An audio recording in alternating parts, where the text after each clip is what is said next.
France Inter.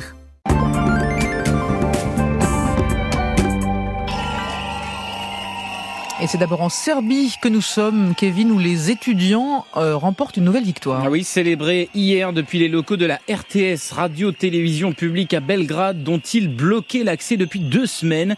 Ils reprochaient, tel audiovisuel public, d'ignorer leurs protestations et leurs revendications en ne couvrant pas leur mouvement contre la corruption dans le pays et de faire contre le pouvoir et contre le pouvoir en place. On en parle régulièrement dans Un jour dans le monde depuis près de 6 mois maintenant que ce mouvement a commencé. Et suite auquel de nombreux responsables, dont le Premier ministre, ont démissionné. Le président Aleksandar Vučić, en revanche, a à plusieurs reprises accusé le mouvement d'être sous l'influence de puissances étrangères. Et les étudiants affirment qu'il a le contrôle justement sur les médias publics. S'ils ont fini par lever le blocage hier, c'est parce qu'une commission parlementaire a demandé à ce que désormais les membres de l'autorité de régulation des médias, l'équivalent de l'Arcom, soient élus de façon transparente. Ce soir, la levée du blocage est à la une du site internet de la RTS. Okay. Allez, aïe, nous sommes en Suède où un challenge TikTok coûte cher. Oui, un type de vidéo vraiment malin, le Egg Cracking Challenge. Ça consiste pour un parent en train de cuisiner à casser un œuf sur le crâne de son enfant par surprise. L'enjeu étant bien sûr de filmer la réaction qui est au mieux un rire, au pire 2 grosses larmes pendant que papa ou maman se marre face caméra.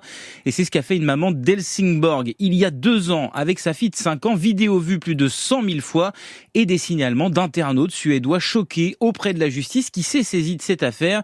Et ça ne l'a pas fait rire, elle, puisqu'il y a quelques jours, cette femme a été condamnée à verser 1 800 € de dommages et intérêts à sa fille. La procureure a estimé que la scène était, je cite, terriblement humiliante pour la petite fille. La maman s'est justifiée en assurant qu'elle avait l'habitude de lui faire des farces et qu'elle n'avait pas l'intention de lui faire mal. Et puis nous sommes aux États-Unis, d'où est partie une image qui désormais fait le tour du monde. Ah oui, c'était lors du marathon de Boston il y a 10 jours à 200 mètres de la ligne d'arrivée, si près du but, un concurrent s'effondre. Ses jambes ne répondent plus, ça arrive souvent. Un autre coureur s'arrête pour l'aider, le porter. Il s'appelle Pedro Arieta, il est brésilien. La scène est filmée et reprise depuis un peu partout et d'abord dans son pays. Pedro Arieta, soudain devenu une sorte de héros national de l'altruisme.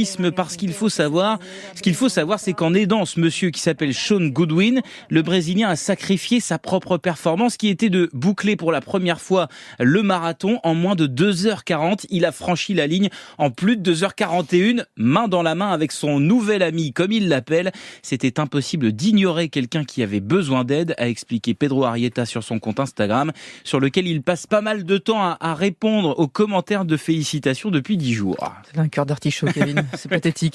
Allez, vous partez en restant aux États-Unis avec la voix. Ouais, ça vous fait du bien aussi.